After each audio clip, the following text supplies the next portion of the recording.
نہیں ہے. میں نے ڈان کے اندر آپ ہی کے اخبار کے اندر کسی اور چینل میں نام لوں گا تو چھاپیں گے ہی نہیں.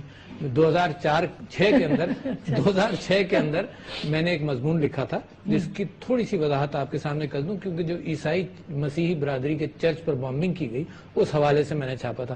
اور میں کمپیریٹیو ریلیجنس کا اسٹوڈنٹ ہوں, تو میں نے بائبل بھی پڑھی ہے اور بہت ساری کتابیں. تو بائبل کے بک آف ایکزوڈس کے اندر ایک کہانی ہے, اور وہ کہانی بڑی ایسی ہے کہ حضرت موسیٰ اپنی بکریوں کو چرا رہے تھے صحرائے سینا میں, تو ایک جھاڑی تھی جس میں سے آگ نکل رہی تھی, میں وہ جھاڑی جل نہیں رہی تھی. تو جب وہ قریب گئے تو اس میں سے آواز آئی, اللہ تعالیٰ نے کلام کیا حضرت موسیٰ سے. اللہ کا کلام بھی ہوتا تھا. اللہ تعالیٰ کا کلام آیا کہ موسیٰ, میں ابراہیم کا خدا ہوں, اسحاق کا خدا ہوں, یعقوب کا خدا ہوں, تمہارے آبا و اجداد کا خدا ہوں. تم یہ بتا دو فرعون کی امت کو کہ ان کی فریاد اللہ نے سن لی ہے. اچھا, اس جگہ پر سینٹ کیتھرین نے ایک مانسٹری بنا دی, ایک چرچ بنا دیا. وہ یہ بنا حضور اکرم صلی اللہ علیہ وسلم کی بعثت سے تقریباً 300 سال پہلے. انہوں نے ایک ڈیلیگیشن بھیجا حضور اکرم صلی اللہ علیہ وسلم کے پاس 625 میں AD میں. اس ڈیلیگیشن نے کہا کہ جی ہمیں چرچ کو پروٹیکشن چاہیے. اس کے جواب کے اندر حضور اکرم صلی اللہ علیہ وسلم نے ایک ڈاکومنٹ بھیجا ان کا, جو آج تک سینٹ کیتھرین مونسٹری میں محفوظ ہے, آج تک محفوظ ہے.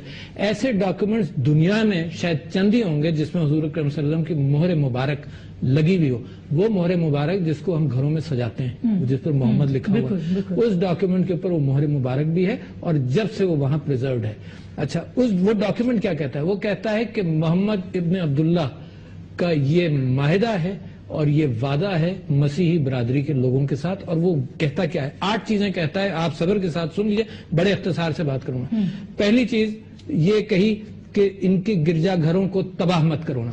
اچھا, یہ کویننٹ ہے حضور اکرم صلی اللہ علیہ وسلم کا اور اپنی امت کا مسیحی برادری کے ساتھ, اور کوئی ٹائم لمٹ نہیں ہے. انہوں نے کہا کہ ان کے گرجا گھروں کو تباہ مت کرنا. دوسری بات انہوں نے کی, اس کو کنفرم کیا کہ ان کے گرجا گھروں کو نقصان مت پہنچانا. دوسرا سینٹنس. تیسرا یہ ہے کہ ان کے گرجا گھروں میں سے کوئی سامان مت لے جانا, ہے نا.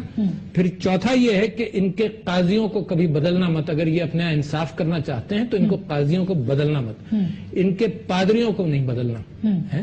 پھر فرماتے ہیں کہ ان کی عورتوں کے ساتھ زبردستی شادی نہیں کرنا جب تک ان کی مرضی نہ ہو. یہ حضور اکرم یار احادیث جو ہے نا وہ اقوال ہیں جو کئی راویوں سے گزر کر آئے ہیں. کہیں 10 ہیں, کہیں 15 ہیں. یہ تو ڈاکیومنٹ ہے, اور یہ ڈاکیومنٹ چھپا رہے کس طرح سے. میں نے تو 2006 میں اس کے اوپر مضمون لکھا, اس کا ٹرانسلیشن بھی ظہور اکرم صاحب ہیں, انہوں نے انگریزی میں کیا تھا, اپنی کتاب میں لکھا. اچھا, اور 7ویں چیز یہ ہے کہ پھر یہ آخر میں پھر کہا کہ ان کی عبادت گاہوں کا احترام کرنا. اور 8ویں چیز ہے, یہ ہے جو بہت اہم ہے, یہ معاہدہ میرا اور میری امت کا مسیحی برادری کے ساتھ تا قیامت ہے. اچھا, اتنی بڑی چیز, لیکن میں سمجھتا ہوں کہ اس کا پرچہ اتنی بڑی چیز. اچھا, اس کی تصویریں بھی میں نے ڈان کو بھیجی. ڈان اخبار نے تصویریں نہیں چھاپی, مگر یہ کہ یہ مضمون میرا چھاپا کسی اور پیرائے میں تھا, مگر میں نے دیا. اچھا, یہ پہلا معاہدہ ہے. پھر دوسرا معاہدہ قائد اعظم نے کیا, یعنی 11 اگست کو قائد اعظم نے معاہدہ کیا. مطلب یہ پاکستان بننے سے پہلے.